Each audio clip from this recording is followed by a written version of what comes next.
The CEO stood in the middle of the glass-walled boardroom, his face turning a shade of purple I didn't even know was biologically possible. He pointed a shaking finger toward the elevator and screamed at the top of his lungs for me to get out. He told me I was a nothing, a fluke, a mistake. He said I was fired before my first day had even reached the lunch break. But as I tucked my leather portfolio under my arm and looked at the faces of the stunned board members, I didn't feel a single ounce of fear. I felt a surge of cold, calculated adrenaline, because what that man didn't realize was that I didn't just work there, I didn't just have an employment contract, I owned 72% of the walls he was standing within. I owned the chair he was sitting in. And by the time the sun went down, I was going to own his entire future. Most people think that the corporate world is built on handshakes and hard work. That's the lie they sell you in business school. In reality, the top tier of the American economy is a shark tank built on paper trails, hidden clauses, and deep-seated betrayals. My name is Elias Thorne, and for 10 years I lived in the shadows of the tech industry as a silent ghost. I wasn't interested in the fame or the magazine covers. I was interested in the math. I specialized in distressed assets and venture capital loopholes. I was the guy who found the cracks in the foundation before the house fell down. When I first met Marcus Sterling, he was a charismatic visionary with a failing cloud infrastructure startup called Nexus Core. He had the energy, he had the look, and he had a product that was actually revolutionary. But he had no money. He was 3 weeks away from missing payroll and losing everything to the bank. That's when I stepped in. I didn't come in as a partner, I came in as an angel. Or at least that's what Marcus thought. I funneled millions into his company through a series of shell corporations and holding groups. I saved his skin, but the paperwork I had him sign was written in a language he didn't bother to fully translate. It was a language of total control. For 5 years, I let Marcus be the face of Nexus Core. I watched from a distance as the company grew from a 10-person operation in a garage to a multi-billion-dollar powerhouse in a Silicon Valley skyscraper. I watched him buy the mansions, the Italian sports cars, and the custom suits. I watched him develop an ego that was larger than the city skyline. He started to believe his own press. He started to believe that he was the sole reason for the success. And most importantly, he forgot about the silent entity that held the debt. He forgot about the person who actually held the keys to the kingdom. The plan was always for me to eventually step in as the chief operating officer once the company reached a certain valuation. It was a move designed to stabilize the ship before a massive public offering. Marcus had agreed to this years ago when he was desperate and hungry, but success does strange things to a man's memory. When I showed up at the office at 8 a.m. on Monday morning for my official start date, I wasn't greeted with a welcome sign or a coffee. I was greeted by 2 armed security guards and a termination notice. Marcus walked out of his office, flanked by his new inner circle of sycophants. He looked at me with a smirk that made my skin crawl. He told me that the board had decided to move in a different direction. He said that my services were no longer required and that my old-school approach didn't fit the new culture of Nexus Core. He laughed in my face when I mentioned our original agreement. He told me that contracts are just suggestions for people who don't have enough lawyers. He thought he had outsmarted the man who built his ladder. He thought he could just erase me from the history of the company. What he didn't know was that I had spent the last 6 months preparing for this exact moment. I knew Marcus better than he knew himself.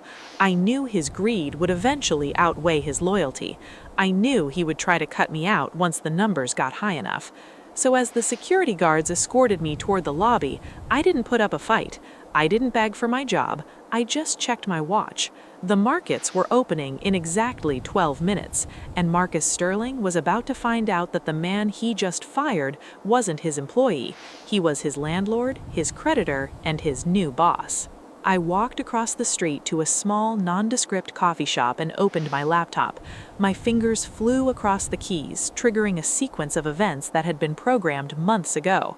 You see, Marcus had spent the last year aggressively buying back stock to consolidate his power.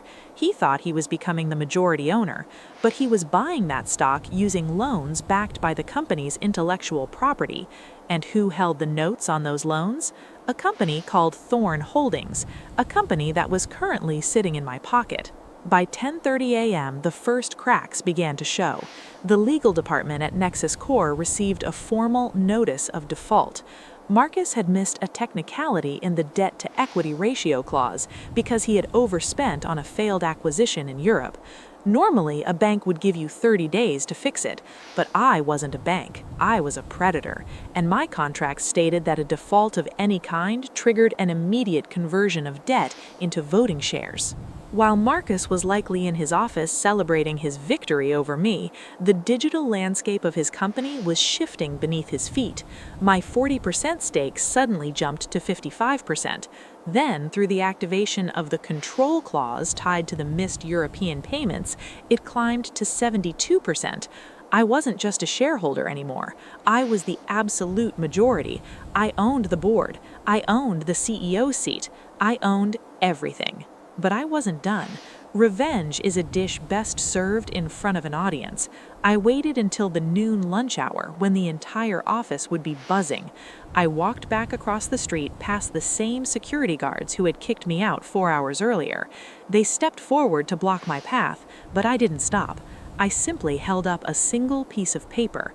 It was a court-certified injunction and a board resolution signed by the majority owner, me. I walked straight into the elevator and pressed the button for the penthouse floor. When the doors opened, the silence was deafening. Word had already started to leak. The executive assistants were staring at their screens in horror. I walked into the boardroom where Marcus was having a celebratory lunch with the directors. He looked up, his face reddening again, ready to start another shouting match. He stood up and opened his mouth to call security. I didn't give him the chance. I sat down at the head of the table, in the chair he usually occupied. I tossed the stack of documents onto the mahogany surface. I told him to sit down and be quiet. I told him that as of 11:45 a.m., I had exercised my right to dissolve the current board of directors. I told him that his employment contract had a morality and performance clause that he had violated by attempting to illegally terminate a primary stakeholder. The look on his face was a masterpiece of human emotion. It was a mixture of confusion, denial, and then, finally, pure, unadulterated terror. He looked at his lawyers, who were frantically scrolling through their tablets. One by one, they looked down, unable to meet his eyes. They knew. The math was indisputable. The ghost had come to life, and it had brought a scythe. I leaned forward and spoke in a voice that was barely above a whisper, yet it carried to every corner of the room. I told him that he had 1 hour to clear his desk. I told him that the corporate cars, the corporate housing, and the expense accounts were all being frozen immediately. I also informed him that I would be launching a full forensic audit of his spending over the last 3 years. If a single cent of company money had been used for his personal lifestyle without proper authorization, I would ensure he spent the next decade in a federal courtroom. Marcus tried to bluster. He tried to claim that this was a hostile takeover. He tried to say that the industry would never trust me. But I just smiled. The industry doesn't care about feelings, it cares about results. And under my leadership, Nexus Corp's valuation was projected to triple. Because I wasn't going to waste money on gold-plated faucets and private jets, I was actually going to build the technology we promised. As he was led out of the building, this time by his own hand-picked security guards, who were now taking orders from me, the entire office stood still. They watched the man who thought he was a god be reduced to a man who couldn't even get past the turnstile. He looked back at me one last time, his eyes pleading for some kind of mercy, but I just turned back to the monitors. You see, the biggest mistake Marcus ever made wasn't firing me, it was thinking that I was playing the same game he was. He was playing for the applause. I was playing for the board. And in the end, the applause always fades, but the ownership is forever. But there was one final thing Marcus didn't know, one final secret I had kept tucked away for the very end. As he reached the sidewalk, his phone buzzed with a notification. It was a personal message from an anonymous number. It contained a single image, a copy of the original seed funding agreement from a decade ago. It showed that I hadn't just invested in his company, I had been the one who leaked the data that caused his previous venture to fail, forcing him to come to me for help in the first place. I hadn't just saved his career, I had created the crisis that allowed me to buy his soul at a discount. He looked up at the glass tower, realizing for the first time that his entire life had been a script written by someone else. He was never the protagonist. He was just a character I used to build my empire. And now, the story was